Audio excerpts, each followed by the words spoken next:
안녕하세요. 사도행전 성역 공부 16번째 시간을 시작하겠습니다. 이번 시간은 19장 8절부터 20장 6절까지 말씀을 보겠습니다. 먼저 19장 8절 이하의 내용을 볼 텐데요. 이 부분은 바울의 3차 전도 여행 중에 에베소라는 도시에서의 바울의 사역이 이어지고 있는 장면입니다. 8절에서는 바울이 회당에 들어가 석 달 동안 담대히 하나님 나라에 관하여 강론하며 권면하였다라고 하는데요.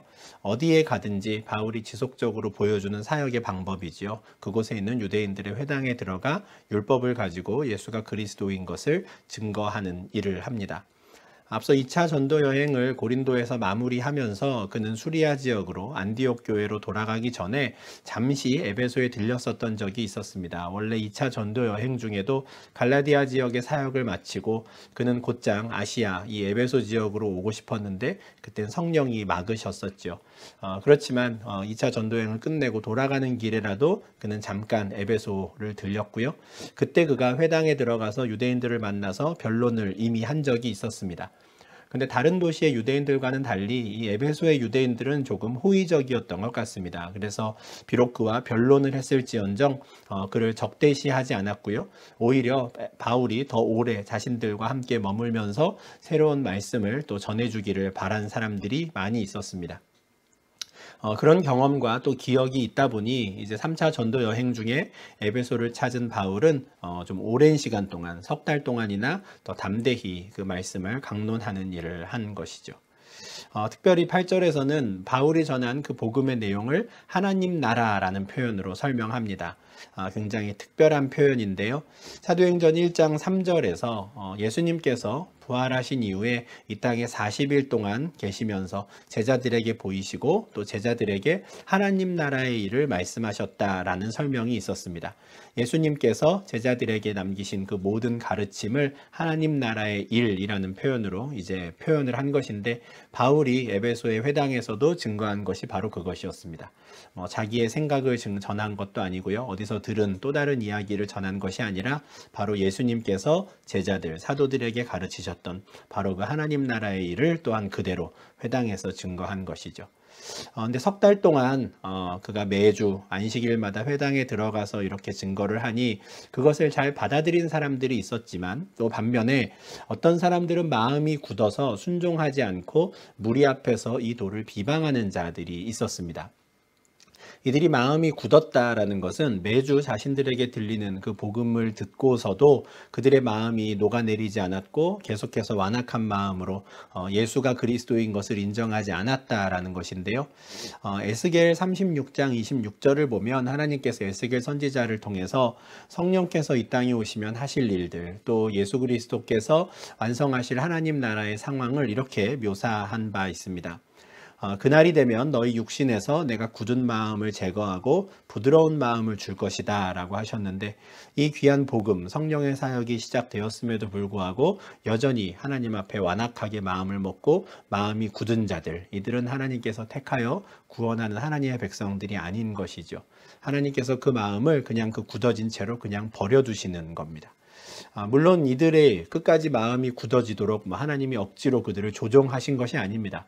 똑같이 복음이 선포되었으나 누군가는 그 복음을 즐거운 마음으로 믿음으로 받아들인 반면 그 사람들은 굳은 마음을 풀지 않고 끝까지 순종하지 않고 도리어 그 도를 예수 그리스도의 그 복음을 하나님 나라의 진리를 비방하는 자들이 있었던 것이죠. 에베소의 유대인들이 바울에 대해서 호의적이긴 했지만 역시 이곳에도 복음이 선포되었을 때 나타나는 그 두 가지 반응, 열린 마음으로 그것을 받아들이는 자들과 그것을 적대시하고 오히려 비방하는 자들이 함께 나타났습니다. 결국 바울은 끝까지 마음이 굳어져 자신을 버리고 또 멀리하는 자들을 가까이 하지 않습니다. 회당에서 복음을 전하던 그 사역을 이제는 장소를 옮기게 되는 것이죠.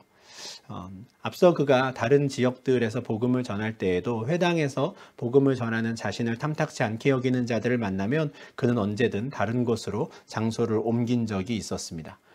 에베소에서도 마찬가지입니다. 9절에서 바울은 그들을 떠나지요. 그리고 더 이상 회당에서 복음을 전하고 하나님 나라를 가르치는 것이 아니라 두란노 서원이라는 곳에서 복음을 증거하는 사역의 방법을 바꾸게 됩니다. 어쩌면 회당보다는 더 좋은 상황이 되었는지도 모르겠습니다. 왜냐하면 두란노 서원에서는 날마다 강론할 수 있었기 때문에 그렇습니다. 이 두란노 서원이라는 곳이 어떤 곳인가 이제 학자들이 연구한 바에 따르면 서원이라고 번역된 이 헬라어 단어가 스콜레라는 단어입니다. 헬라어 단어인데요. 이 스콜레라는 단어에서 영어의 스쿨이 왔습니다. 그러니까 학교의 의미인 것이죠. 그러니까 학교의 이름이 두란노입니다. 보통 이 두란노 서원이라고 할 때 두란노가 아마 이 서원의 주인이 아니었을까 싶습니다. 두란노라는 사람이 운영하는 그 사람이 소유하고 있는 학교, 서원에서 바울이 날마다 강론했다라고 하는데 이후에 20장 이후에 보면 바울이 에베소 교회의 장로님들에게 마지막 고별 설교를 하는 장면이 있습니다. 그때 34절을 보면 여러분이 아는 바와 같이 이 손으로 나와 내 동행들이 쓰는 것을 충당하며 내가 너희에게 복음을 전했습니다. 라고 하는 부분이 있어요. 그러니까 이 두란노 서원에서 그리고 에베소에서 사역을 하는 동안 바울은 원래 그러했듯이 브리스길라와 아굴라와 같이 텐트 만드는 일을 열심히 하며 또 사역도 했던 것 같습니다. 굉장한 열정과 그 고된 일들을 함께 하며 사역한 것인데 놀라운 것은 날마다 그 일을 했다는 겁니다. 어떻게 이것을 날마다 할 수 있었을까?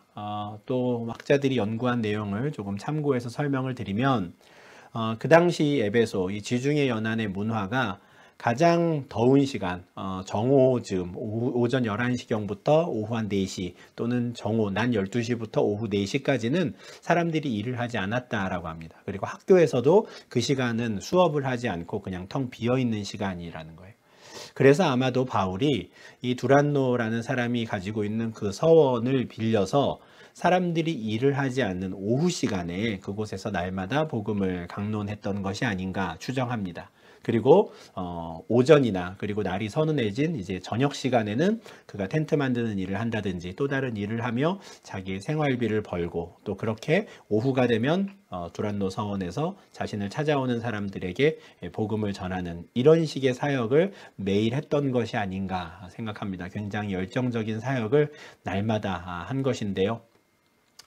지난 2월 마지막 주에 제가 성도님들과 함께 터키 성지 탐방을 한번 다녀온 적이 있었습니다. 그때도 저희가 이 에베소 유적지를 방문하였었는데요.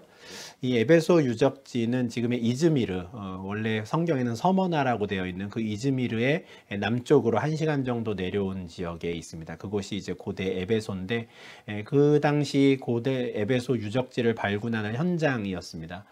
지금 보시는 사진처럼 굉장히 큰 규모의 이 원형 극장도 아주 잘 보존되어 있고요.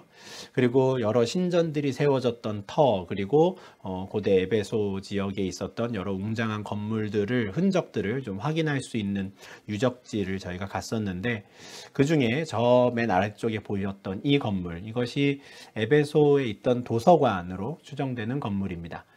학자들의 연구에 따르면 이 도서관 바로 오른쪽 편에 있는 저 건물이 아마도 두란노 서원이라고 부르는 그 학교가 아니었을까라고 추정을 합니다. 이곳에서 살면서 바울이 열심히 텐트 만드는 일을 해서 아침과 저녁으로 일을 해서 돈을 벌고 또 사람들이 일할 수 없는 더운 뜨거운 오후에는 또 그 서원에서 자신을 찾아오는 사람들에게 말씀을 가르치는 사역을 계속한 것이죠. 날마다 했던 이 사역을 10절을 보니 그는 2해 동안이나 2년 동안이나 합니다. 굉장한 일이죠. 회당에서 안식일을 맞아서 말씀을 가르쳤다라고 하면 충분히 상상할 수 있습니다. 그렇죠? 일주일에 한 번씩 회당에서 유대인들과 변론하며 2년을 보냈다라고 하면 충분히 그럴 수 있을 것 같은데 날마다 두란노 서원에서 강론하며 동시에 아침과 저녁으로 일을 하는 이 일을 2년 동안 쉬지 않고 합니다. 이런 열정적인 사역의 결과 아시아에 사는 자는 유대인이나 헬라인이나 다 주의 말씀을 듣더라 라는 말씀이 이어집니다. 에베소에 있는 사람들뿐만 아니라 에베소를 중심으로 주변의 아시아 지역, 지금의 터키의 소아시아 지역인데요. 로마 제국 시대에는 이제 아시아라고 불렸던 그 지역에 있는 사람들이 유대인이나 헬라인이나 상관없이 다 한 번쯤은 주의 말씀을 듣는 일이 되었다는 것이죠. 물론 바울이 에베소의 두란노 성원에서 강론할 때 전부 다 그곳을 찾아와서 이것을 듣게 되는 것은 아닙니다. 바울은 그곳에서 복음을 증거하고요. 바울을 통해서 복음을 듣고 믿음으로 받아들인 사람들이 또 흩어져서 아시아에 흩어지면서 그들을 통해서 아시아의 각 도시들, 각 마을들의 복음이 전해지는, 그래서 결과적으로 2년 정도의 시간이 지나니 아시아에 있는 모든 사람들은 유대인이나 헬라인이나 다 주의 말씀을 듣게 되었다라는 설명입니다. 실제로 바울의 서신들을 보면 제가 방금 설명드린 내용들을 좀 유추할 수 있는 구절들이 있습니다. 골로새서 1장 7절을 보시면 우리와 함께 종된 사랑하는 에바브라에게 너희가 배웠나니 라고 하죠. 바울이 골로새에 있는 성도들에게 편지를 보내는데 이 골로새의 성도들은 바울로부터 직접 처음 복음을 들었던 사람들은 아닙니다. 이들은 에바브라라는 사람을 통해서 배웠습니다. 이 에바브라가 아마 분명히 에베소에 왔을 때 바울로부터 복음을 들었고요. 그리고 그는 그 복음을 가지고 자신이 사는 마을 골로새로 가서 그곳에서 복음을 증거하고 그곳에 골로새 교회를 세운 것이죠.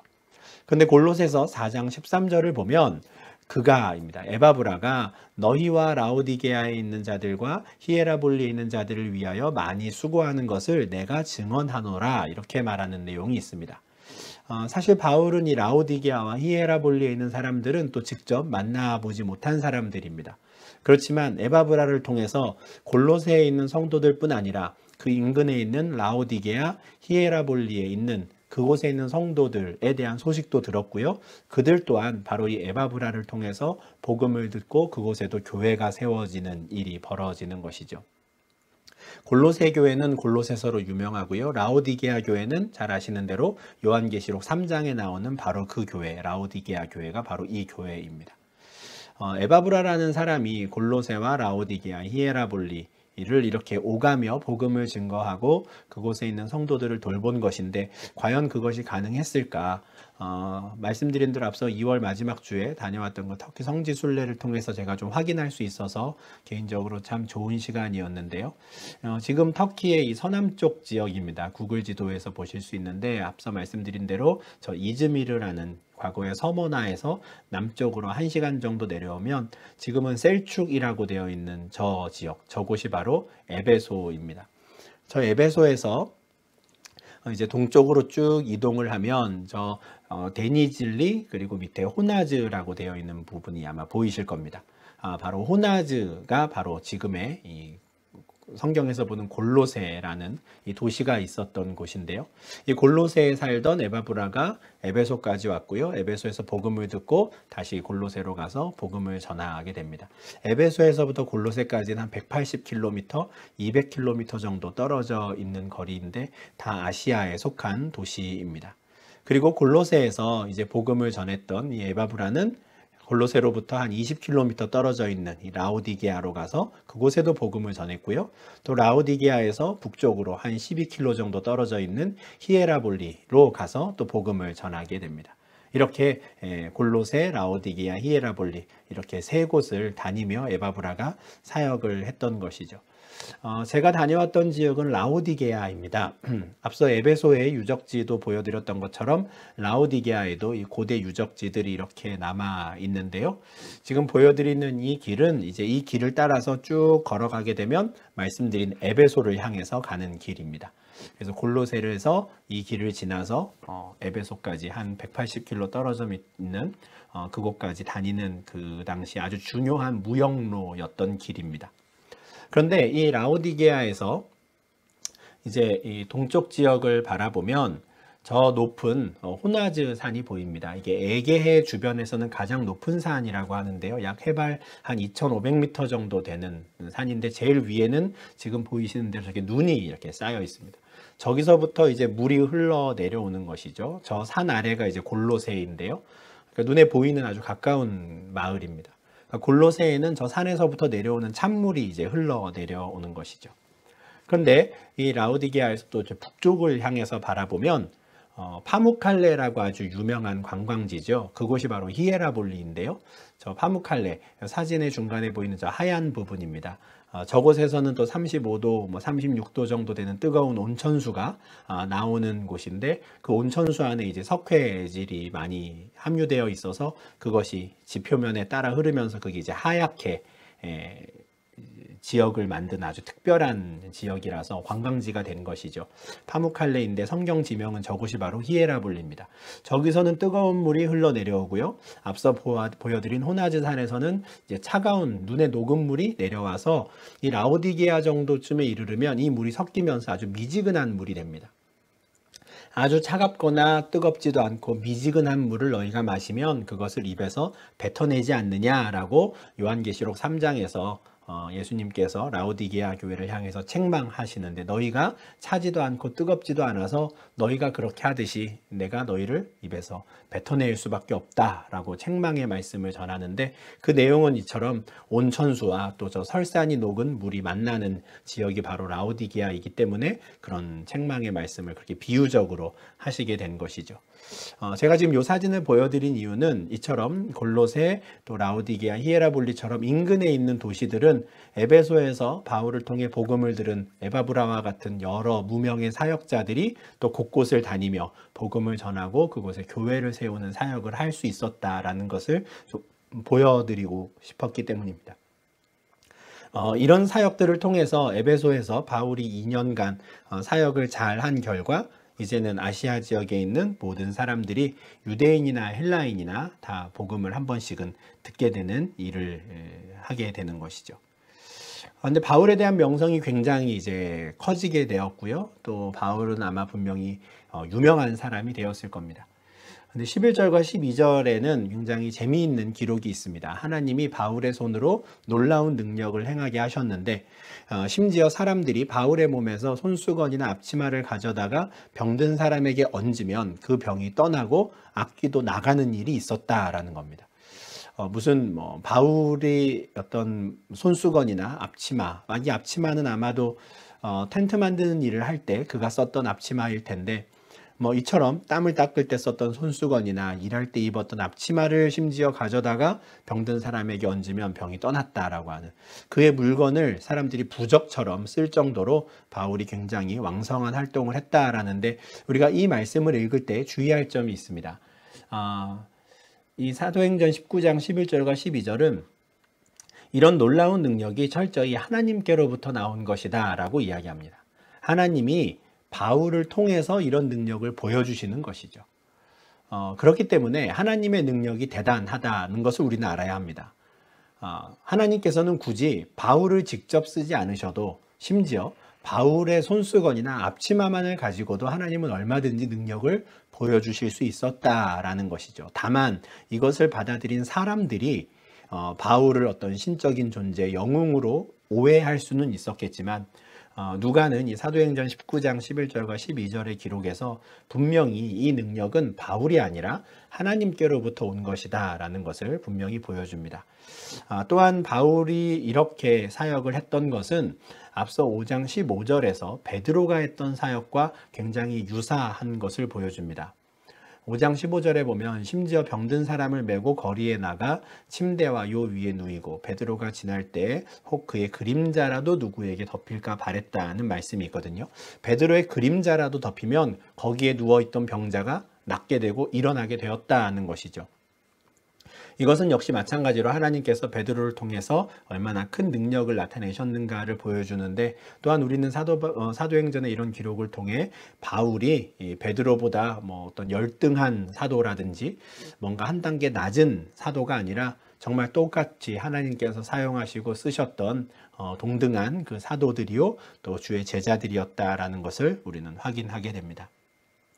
근데 이처럼 바울의 명성이 점점 커지고, 또 심지어 바울의 손수건이나 앞치마를 가지고 가서 사람을 치료하는 일도 생기고 하다 보니까 이 바울이 전하는 예수의 이름을 이용하는 또 다른 마술사들, 주술적인 주술사들이 생겼다라고 이야기합니다. 이만큼 바울이 에베소에서 얼마나 영향력 있는 사역을 하였는가를 보여주는 사건인데요. 13절에서 이에 돌아다니며 마술한 어떤 유대인들이 시험 삼아 악기 들린 자들에게 주 예수의 이름을 불러 말하되 내가 바울이 전파하는 예수를 의지하여 너희에게 명하노라 하더라 라는 말씀이 있습니다.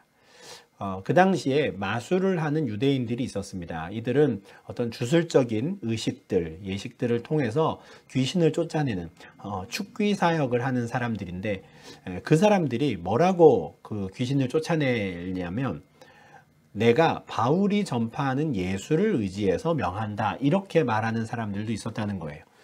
귀신을 쫓아내는 한 가지 방법 중에 바울이 전파하는 예수의 이름을 이야기하는 것이죠.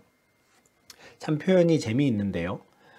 내가 믿는 예수가 아닙니다. 이들은 예수를 믿는 사람들이 아니에요. 그저 그냥 예수의 이름을 가지고 와서 자기의 명성을 높이고자 하는 사람들, 또는 나에게 귀신을 쫓아내는 능력이 있다는 것을 사람들에게 과시하고 싶은 그냥 그런 사람들입니다. 유대교 내에서 사실은 이렇게 전문적으로 축귀 사역을 하는 사람들이 있었습니다. 예수님께도 이와 관련된 논쟁이 있었는데요. 마태복음 12장 24절에서 예수님께서 귀신을 쫓아냈다라는 이 소식을 들은 바리새인들이 그것은 예수라는 사람이 귀신의 왕 바알세불을 힘입어서 귀신을 쫓아내는 것이다, 그는 귀신 들린 자다라고 이야기한 적이 있습니다. 그 말을 듣고 예수님께서 내가 너희 말처럼 귀신의 왕 바알세불을 힘입어 귀신을 쫓아낸다면 너희의 아들들, 너희들 중에도 귀신을 쫓아낸다 하는 자들이 있는데 그들은 누구를 힘입어 쫓아내느냐? 달리 말하면 하나님께는 귀신을 쫓아낼 힘이 없느냐? 이 말씀을 하시는 겁니다. 그런데 이 27절에서 확인하실 수 있듯이 유대교 내에서도 공식적으로 귀신을 쫓아내는, 지금 예수님이 너희의 아들들이라고 부른 그런 사람들이 있었다는 겁니다. 근데 이제 에베소에도 이처럼 유대교 내에서 축기 사역을 하는 사람들이 있었는데 그 사람들이 바울이 전하는 예수라는 그 이름을 빌려서 귀신을 쫓아내는 시도를 해볼 정도로 바울의 사역이 왕성했습니다. 근데 14절부터 16절에 또 아주 재미있는 사건이 하나 나옵니다.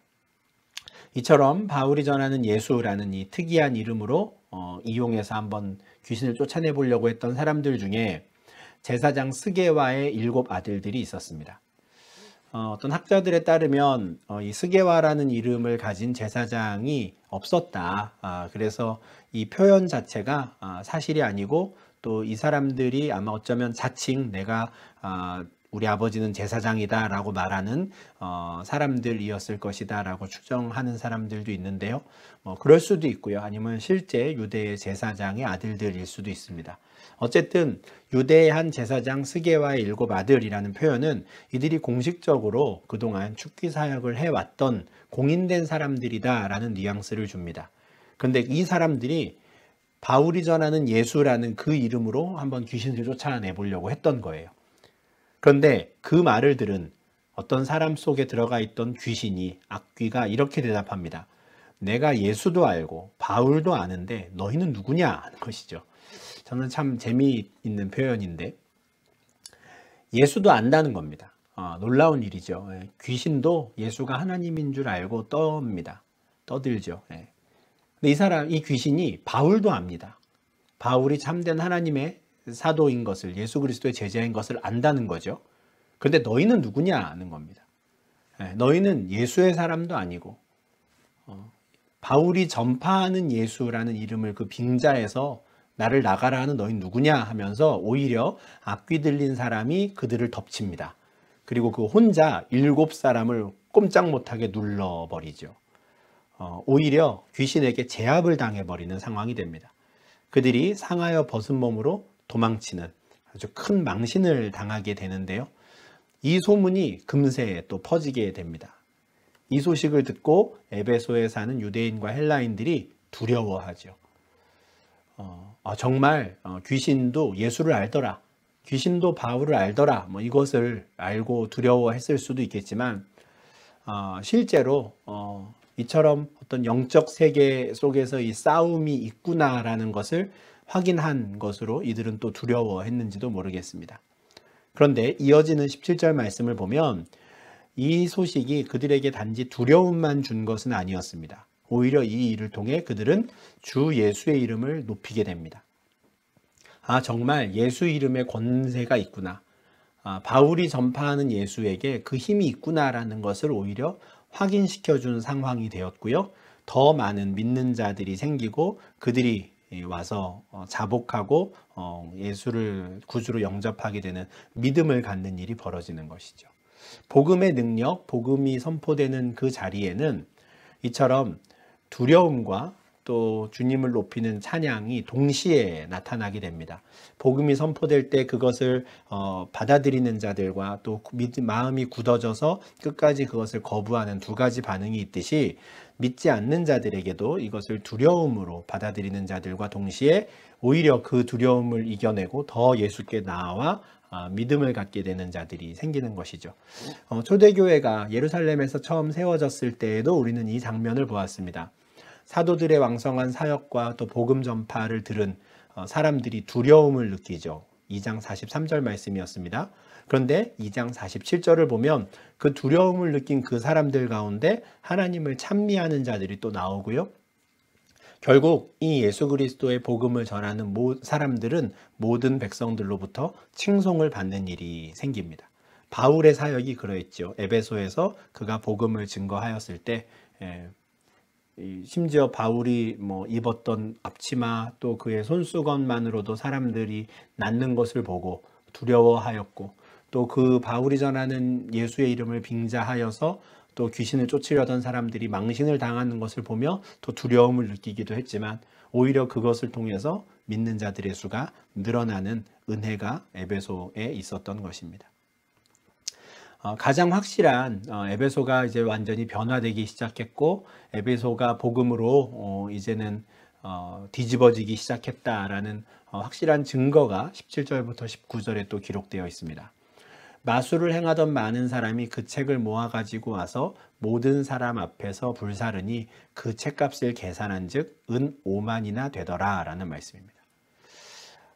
유대인들 중에도 축기 사역을 하는, 마술을 통해 축기 사역을 하는 사람들이 있었지만 일반 헬라인들 중에도 많이 있었습니다. 에베소는 신전으로도 유명했지만 부적으로도 아주 유명한 도시였다고 합니다. 이곳에 와서 마술을 행하는 사람들한테 와서 꼭 점을 본다라든지 자기에게 일어날 또 불행을 막기 위해서 부적을 받아간다든지 하는 일들이 굉장히 많았던 곳이었고, 그러다 보니 그 일을 통해서 돈을 버는 사람들도 굉장히 많았다고 합니다.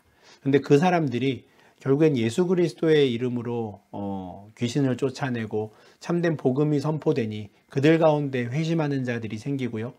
자신들이 그저 흉내내고 가짜로 마술로 그저 흉내만 내던 일들을 더 이상 부끄러워서 하지 않고 포기하는 사람들이 생긴 것이죠.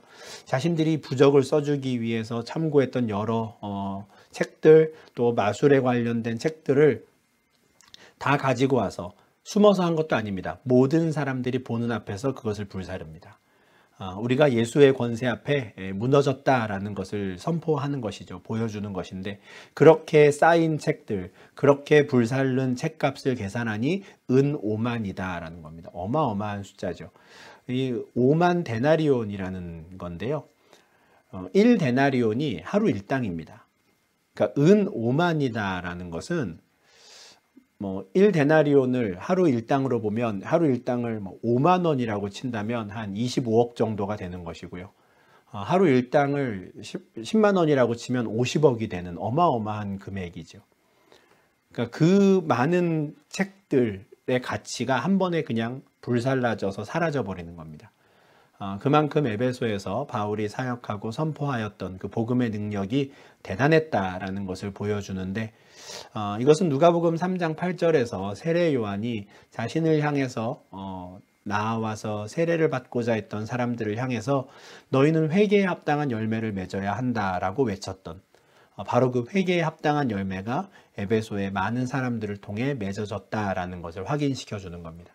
그들은 물론 에베소에 있는 모든 사람들이 이 복음을 받아들인 것은 아니었지만 그 복음을 받아들인 사람들에게서는 분명한 열매가 나타났습니다. 앞서 에바브라도 그런 사람이죠. 복음을 받고 그냥 혼자 그것을 간직한 게 아니라 골로새와 라오디게아, 히에라볼리를 다니며 복음을 선포할 정도로 아주 귀한 열매를 맺었고요.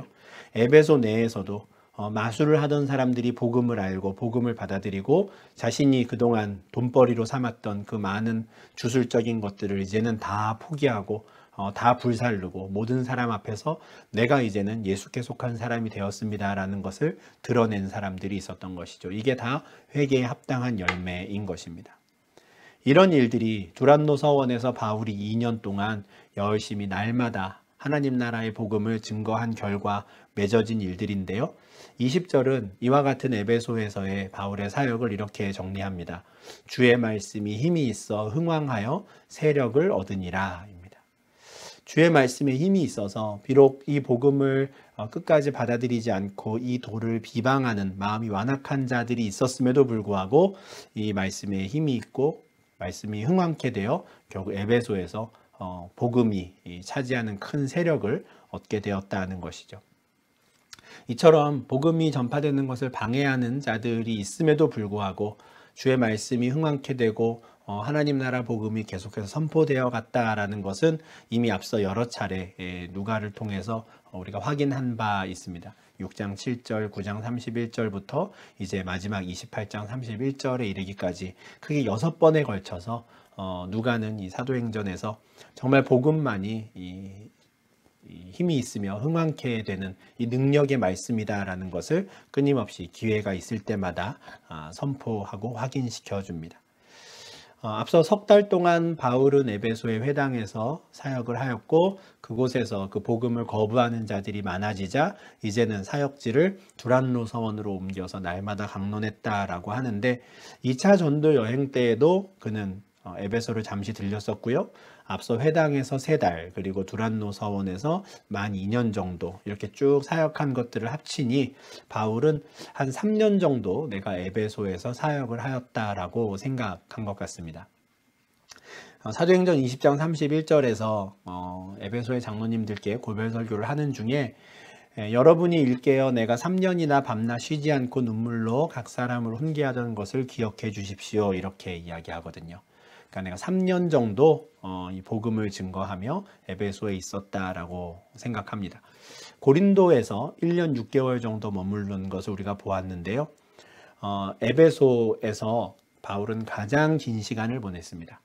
안디옥 이외에 바울이 가장 오랜 시간을 보낸 곳이 바로 에베소이죠. 그래서인지 사실 바울의 여러 편지들 중에서도 특별히 에베소서를 통해서 우리가 확인할 수 있는 내용은 다른 로마서나 고린도 전후서와는 또 다른 차원의 말씀들이 있습니다. 교회에 관한 내용들이 더 깊이 있게 다뤄지고요.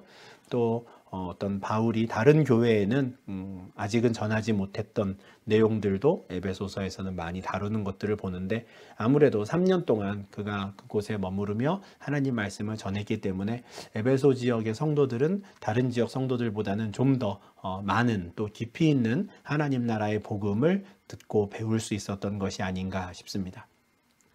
근데 이렇게 3년 정도 사역을 하던 끝에 이제 바울은 에베소 사역을 정리하게 되고요.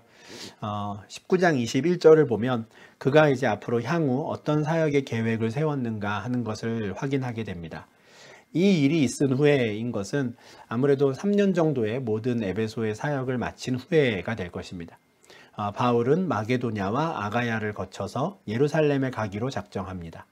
마게도냐, 아가야 2차 전도 여행 때 갔었던 곳이죠. 그곳에 있는 성도들을 다시 한번 방문할 계획을 세우는 겁니다. 그리고 예루살렘으로 가고자 합니다. 그런데 예루살렘을 거쳐서 이제 2차 전도 여행 때와 같이 다시 수리아 안디옥 교회로 돌아가는 것이 아니라 예루살렘을 간 이후에 거기서 로마를 가야겠구나라는 생각을 처음으로 밝힙니다. 내가 로마도 보아야 하리라 라고 하는데요. 지도를 통해서 이 동선을 좀 말씀드리겠습니다. 현재 그는 에베소에 있는데 이제 에베소에서 다시 에게해를 건너서 마게도냐를 가고자 합니다. 그리고 남쪽에 있는 내려와서 아가야 지역을 다시 보고자 하지요. 이곳에서 그는 예루살렘을 갈 것이고요. 예루살렘에서 안디옥으로 가는 게 아니라 로마를 내가 보고 싶다라고 생각하고 이때부터 로마로 갈 계획을 세우게 됩니다. 아마 사도 바울 입장에서 로마는 이 복음이 꼭 가야 하는 땅끝과도 같은 도시가 아니었을까 싶습니다. 이 로마 제국의 치하에서 지중해 연안의 모든 나라들, 지역들이 다스림을 받고 있는데 황제가 있는 그 로마야말로 복음이 꼭 마지막에 당도해야 할 그 땅끝, 그 당시 세계관으로 보았을 때 그곳이 땅끝이 아닐까 싶은데요.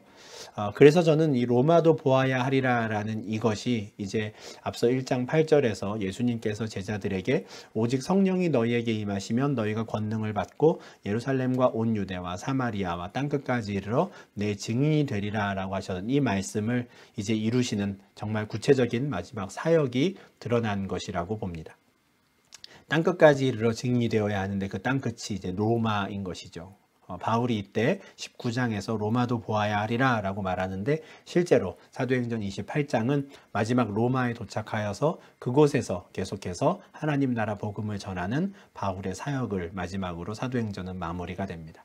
이제 실제로 땅끝이 어디인지 분명히 드러났고요. 그 로마를 향해 가는 바울의 여정이 이제 시작이 됩니다. 바울이 이런 사역에 대한 계획을 갖게 된 것은 분명 하나님이 주신 마음일 것입니다. 그리고 하나님은 그 마음을 받으시고 로마로 가는 그의 길을 열어주시죠. 그렇지만 바울이 혼자서 그냥 로마를 떠올리고 생각한 것은 아니었으리라고 봅니다. 앞서 우리가 18장 2절에서 보았던 대로 바울이 고린도에 도착했을 때 그는 아굴라와 브리스길라라는 부부를 만났습니다. 이 사람들이 왜 고린도에 왔었습니까? 원래 이 사람들은 로마에 살던 사람들인데 황제 글라우디오가 모든 유대인들은 로마를 떠나라라고 명령을 했기 때문에 그 이탈리아 로마로부터 고린도로 왔던 사람이죠. 바울은 이들과 함께 살며 텐트 만드는 일을 했고요. 2차 전도 여행을 마치고 수리아로 돌아갈 때 이들도 함께 고린도를 떠나서 이들은 에베소에 두고요. 바울은 혼자 수리아로 간 적이 있었습니다. 아마 다시 에베소로 와서 바울은 이 브리스길라와 아굴라 이 부부를 다시 만나게 되었을 텐데 아마 그들과 함께 있는 시간이 점점 길어지면서 이들을 통해 듣게 된 로마의 교회 또 로마의 상황이 점점 구체적으로 그려졌을 것이고요. 그런 대화 끝에 내가 로마도 꼭 가야겠구나라는 생각을 하게 된 것 아닌가 싶습니다. 물론 이것은 저의 추정인데요. 어떻게 해서 바울이 로마를 마음에 품게 되었을까, 누구의 영향을 받았을까를 생각했을 때 떠오른 사람들이 아굴라와 브리스길라 부부였습니다. 좀 더 구체적이고 실제적인 이야기들을 이들을 통해 듣지 않았을까 싶고 로마서 16장 3절과 4절을 보면 바울이 이후에 3차 전도 여행 중에 이제 고린도를 또 방문하게 되는데요. 그곳에 도착했을 때쯤에는 이미 이 브리스길라와 아굴라는 다시 로마로 돌아간 상태입니다. 그때 바울은 로마서 16장에서 내가 너희 가운데 있는 브리스길라와 아굴라를 이미 잘 알고 있다. 그들은 나를 위해서 목숨까지도 걸 정도로 아주 친밀한 나의 동역자다라고 인사하는 장면이 나옵니다. 그래서 로마와 브리스길라 아굴라는 바울에게서 이렇게 떨어뜨릴 수 없는 관계가 아닌가 생각을 해서 아무래도 이들을 통해서 로마에 대한 이야기를 듣지 않았을까 싶습니다. 내가 마게도냐와 아가야 그리고 예루살렘을 거쳐 로마도 가야겠구나 라는 계획을 세운 이후에 22절을 보니까 바울은 자기를 돕는 사람 중에서 디모데와 에라스도라는 두 사람을 미리 마게도냐로 보냅니다. 그리고 자기는 아시아에 얼마 동안 더 머물게 되는데요.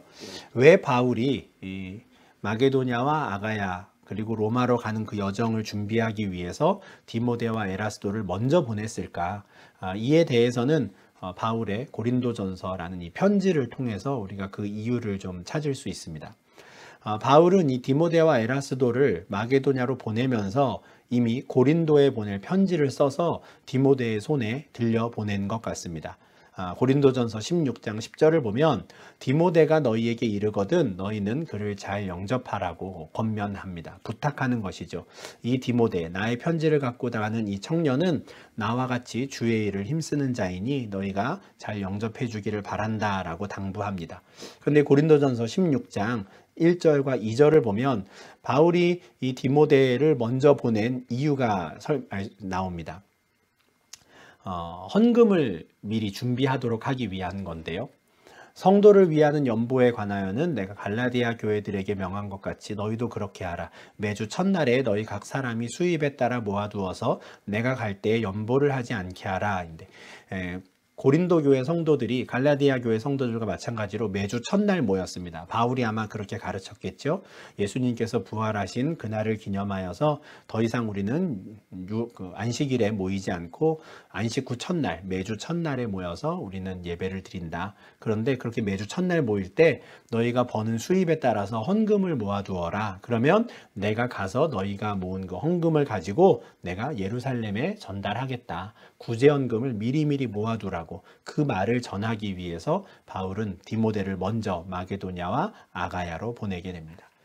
16장 5절, 고린도전서 16장 5절과 6절에는 우리가 조금 전에 보았던 사도행전 19장 21절에서 바울이 생각했던 사역의 계획이 다시 한번 나옵니다. 내가 마게도냐를 곧 갈 텐데 마게도냐를 지나서 너희에게 고린도 그 아가야 지역에도 내가 가겠다. 그리고 그곳에서 나는 겨울을 지낼 텐데 그곳에서 겨울을 지내고 나면 너희가 나를 좀 후원해 주어서 나를 예루살렘으로 좀 보내주면 좋겠다라고 부탁합니다. 고린도전서는 바울이 이제 곧 내가 너희에게 갈 테니 예루살렘에 보낼 구제헌금을 너희가 좀 미리 모아두면 좋겠다라는 것을 알리기 위해서 쓴 편지이고 이것을 디모데가 가지고 가는 것이죠.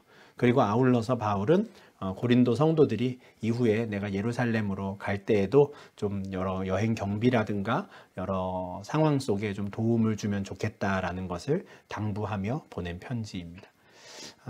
이런 것들을 종합해 볼 때 바울은 본인보다도 앞서 디모데와 에라스도를 마게도냐와 아가야로 보내어서 미리 이후에 로마까지 가는 여정을 좀 준비하고자 한 것 아닌가 생각합니다. 또한 에라스도에 대해서는 로마서 16장 23절에서 이름을 또 찾을 수 있는데요. 바울이 로마서는 이 고린도에서 쓴 편지입니다. 근데 고린도에서 편지를 쓸 때 에라스도라는 사람이 바울과 함께 있었던 것이죠. 그래서 나와 같이 있는 에라스도가 너희에게 인사를 전한다 라고 하는 말이 나옵니다. 그런데 이때 에라스도를 이 성의 재무관이라고 표현합니다. 고린도의 재무관인 것이죠. 에라스도는 그 관리였습니다. 공무원이었던 것이고요. 고린도라는 성에서 어떤 책임을 가지고 있는 관리였습니다. 이 사람이 바울을 통해서 복음을 듣고 바울의 선교 사역 가운데도 함께하고 지금 에베소에도 함께 있었는데 바울은 이 재무관 에라스도와 디모데를 먼저 아가야로 보내서 마게도냐와 아가야에서 이후의 사역을 준비하게 합니다. 이처럼 바울은 로마로 가겠다라는 그 사역의 새로운 계획을 세우지만 그것은 바울 혼자 할 수 있는 일은 아니었습니다. 어떤 사역도 한 사람이 혼자 그 일을 다 감당할 수 있는 것은 아닙니다. 바울은 로마까지 가겠다라는 그 귀한 사역의 비전을 많은 사람들과 함께 공유하였고요. 그리고 몇몇 사람뿐 아니라 마게도냐에 있는 교회들, 고린도에 있는 교회들, 아가야에 있는 여러 교회들도 자신의 사역에 동참해 달라고 또 요청하기도 하였습니다. 그래서 바울이 어딘가에서 복음을 전하고 또 구제하는 이 모든 사역들을 여러 동역자들, 교회들과 함께 감당하게 되는 것이죠. 이렇게 해서 에베소에서 바울은 약 3년간 머무르며 굉장히 완성한 활동을 하고 이제 로마로 가는 꿈을 꾸게 되는데 우리가 다음 영상에서는 에베소에서 있었던 마지막 사건을 우리가 한 번 더 보고요. 그리고 이후에 마게도냐와 아가야에서 진행되는 또 바울의 선교 여행의 여정을 따라가도록 하겠습니다. 감사합니다.